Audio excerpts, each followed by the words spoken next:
This morning, a massive and battered by rain, with melting snow and now caused by widespread. The world is no stranger to bad news.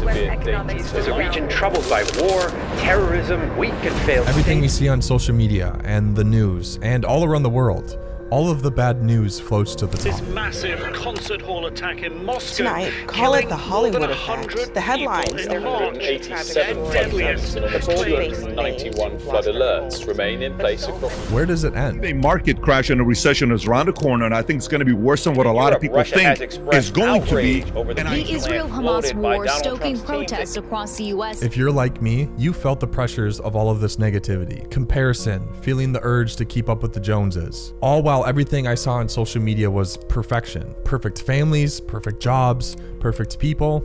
Yet, I know I'm not perfect. To many of us, these things can lead to anxiety, being anxious about life, just no peace or joy. And even sometimes the bad stuff we see in the news affects some of us directly. Some of us suffer mentally, some of us physically, and some of us financially. These things tend to happen in life, but why do we suffer? And more importantly, when we do suffer, is it possible to have peace that eases the suffering? Is there something more to it than what the American culture says of just deal with it? The truth is, the last 3 months of my life have been suffering.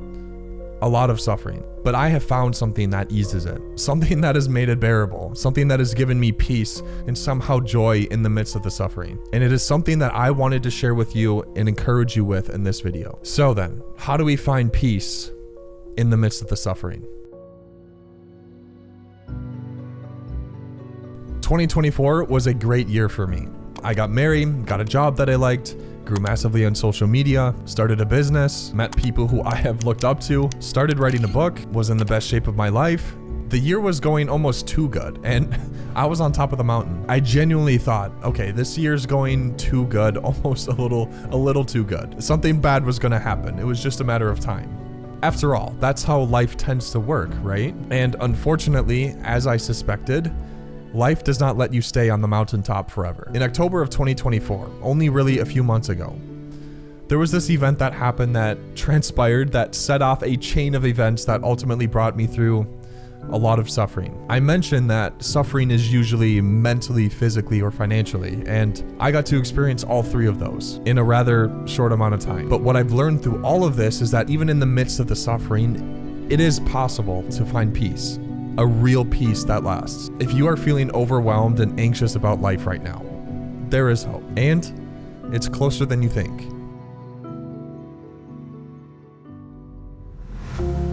It all started with something that should have been simple: upgrading my computer. It's routine, it's literally something I've done time and time again. This was not a big deal. I happened to order a new part that was just a couple $100s, and it was actually while I was editing my last YouTube video, and I was really anxious about getting it out because I had spent so much time on it, and my computer was behaving so slow. So I was just like, all right, it's time for an upgrade. I happened to order a new part that was a couple $100s, and this new part was going to save me from all of the problems I was having. In planning to make this routine upgrade, the moment I installed it, everything went wrong. No big deal, right? Well, at least that's what I told myself. I'll just order the right part, no biggie. And before I knew it, the original part that was supposed to be working, as soon as I put that one in, that one also stopped working. And I spent hours, days trying to fix it. I scoured the forums, tutorials, YouTube, literally everything. And I even paid for professional help.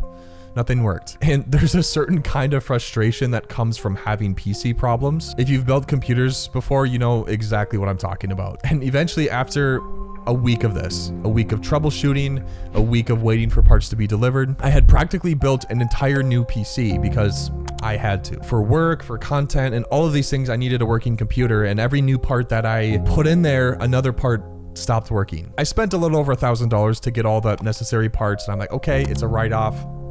Not a big deal. And just when I get the new parts installed, I'm met with another gut punch. The storage drive on my original PC, if you could call it that, failed, taking everything that I've worked on over the last few years with it. Actually, side tangent really quick while I try and figure out if I can actually call it my original PC. You know that philosophical thought experiment called the Ship of Theseus? Imagine there's a ship, and the ship, over time, starts degrading, and all of its wooden planks are replaced one by one. Every single plank is replaced, and you might start asking, okay, is this even the same ship? Now imagine we take all of the original planks and we build a new ship out of those.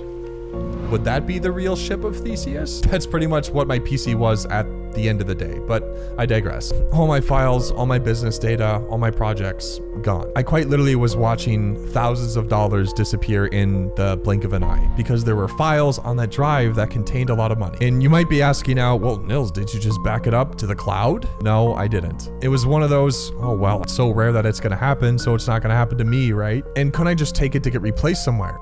Yes, and I did. The first guy I paid money to was just like, oh, I can't fix this, but these guys, this military grade company can. And by the way, they are very expensive. So here's my dilemma. I sent my drive to this place and they quoted me $3,500. Unfortunately, the monetary value that was on the drive was worth more than that, so I didn't really have a choice, and I agreed. But another issue rose up when, after sending it to them, they call me back and they're like, hey, this problem is so unique, we actually can't really figure it out, so we need to take a bunch of time to invent a new way. That's what they said. Their engineers need to invent a new way to fix everything, I guess. And to this day, months later, I have heard nothing other than, we're trying, keep waiting. And as a newlywed trying to provide for my wife, all I could think about was, how am I going to recover from this? I remember sitting at my desk with the broken PC in front of me, knowing that I needed to buy a new storage drive and pretty much start over from the very beginning with everything, hundreds, if not thousands of hours of stuff down the drain. And in that moment, it wasn't necessarily the money or the files. I just genuinely felt like a failure. It reminded me of the story of Job in the Bible. If you're not familiar, after losing everything, his wealth, his kids, his family, everything he held dear, Job said, the Lord gives and the Lord takes away. Blessed is the name of the Lord. In my situation is nothing really to be compared to Job's, but his response reminded me that my provision does not come from money or technology. It comes from God and God alone. And in the middle of my financial loss, I could trust him. And I wish the struggles just ended there, but they didn't. Just as I was starting to move on and accept the loss from this financial hit, something else happened that tested me both physically and financially. Just as I thought I was starting to recover from the financial blow, life hit me again. You see, I've been having shoulder problems over the last 3 years. I tore my rotator cuff playing basketball and just kept re-injuring it during soccer.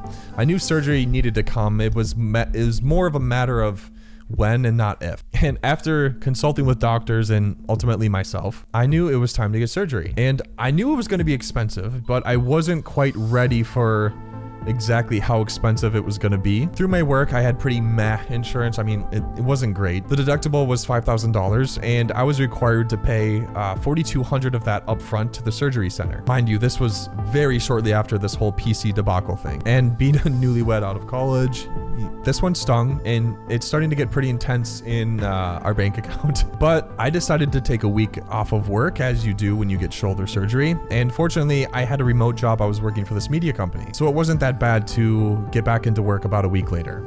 As bills started to come in and physical therapy appointments started to get scheduled, I was starting to get really worried financially for my wife and I. Those last two things ate up all the savings that my wife and I had, but at least I had a job that I could pay for all of it, right? A week after my surgery, I was just starting to think about the recovery and waking up and going back to work. And I woke up with an email from my supervisor. It was a calendar invite for a 15-minute conversation. And on that call was me, my supervisor, and the CEO. And I just remember thinking, that's odd. And I actually remember joking to my wife. I was just like, I think I'm about to get fired. But the point is, deep down, something didn't feel right about this. And that morning, I joined the call, still groggy from painkillers, expecting to discuss project updates, you know, normal run-of-the-mill stuff. Instead, I saw their faces that were cold, professional, and distant. 15 minutes later, I was promoted to customer. That means I was fired. I sat there staring at my computer, trying to process exactly what the heck just happened. As you might imagine, the timing of that could not have been worse. The financial hit from the surgery was already leaving us struggling. The computer problem, the ongoing therapy, literally the fact that Christmas was less than a month away. At this point, I don't even know what is going on. How am I going to pay for the bills? How am I going to provide for my wife? How am I even going to pay rent? And this was the mental blow for me. It forced me to confront the question of, where does my security really come from?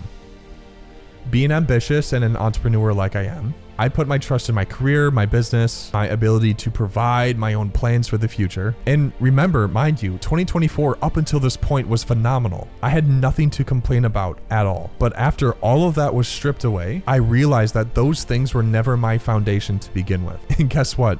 Even after all of this, I still do not have a right to complain. In the back of my mind, I truly felt like I was trusting in the Lord for everything throughout this. And it reminded me of a lot of passages in the Bible that talk about suffering. And throughout all of this, those passages just kept coming back into my mind. The question we often ask in the middle of suffering is, why? Why, God, if you are loving, do you allow this stuff to happen? And it's not a new question at all. I can almost guarantee you have asked this question.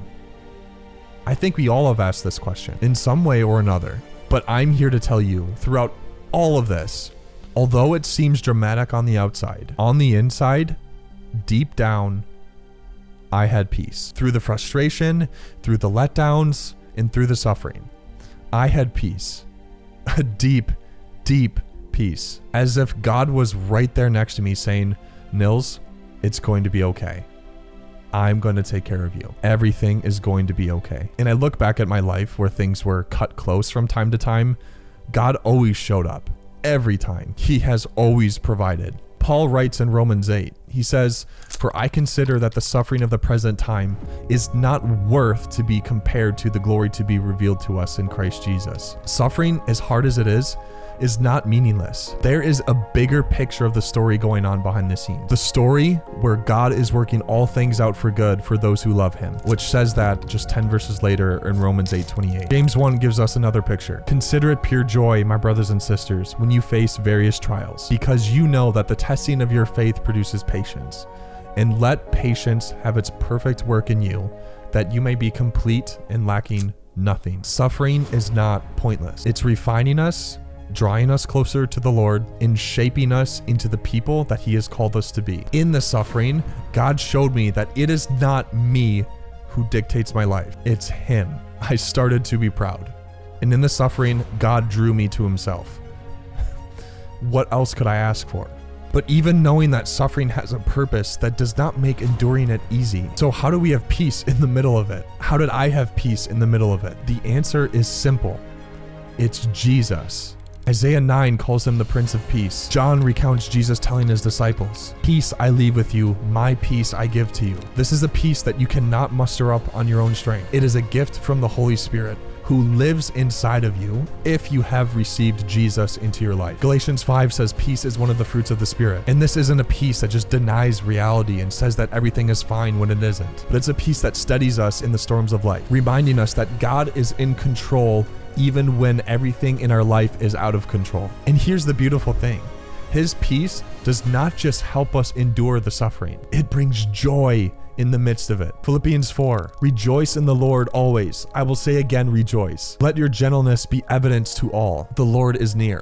Do not be anxious about anything, but in every situation, by prayer and petition, make your requests known to God. And the peace of God, which transcends all human understanding, will guard your hearts and your minds in Jesus Christ." That's the promise that we hold on to. A peace that transcends understanding. It doesn't make sense by the world's standards, but it's real.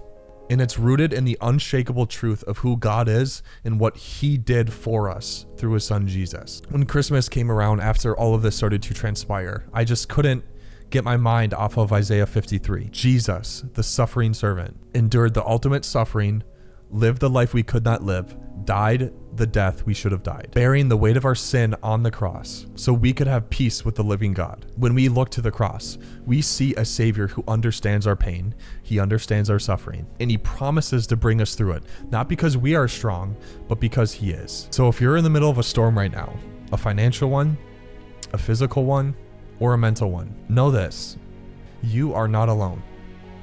Jesus is with you. He sees you, and he offers you a peace that nothing in this world can take away. Turn to him. Lay your burdens down at his feet. Ask him for peace that surpasses all human understanding. He will give it to you. And remember, as Paul writes in 2 Corinthians, "For our light and momentary troubles are achieving us an eternal glory that far outweighs them all." Suffering is temporary.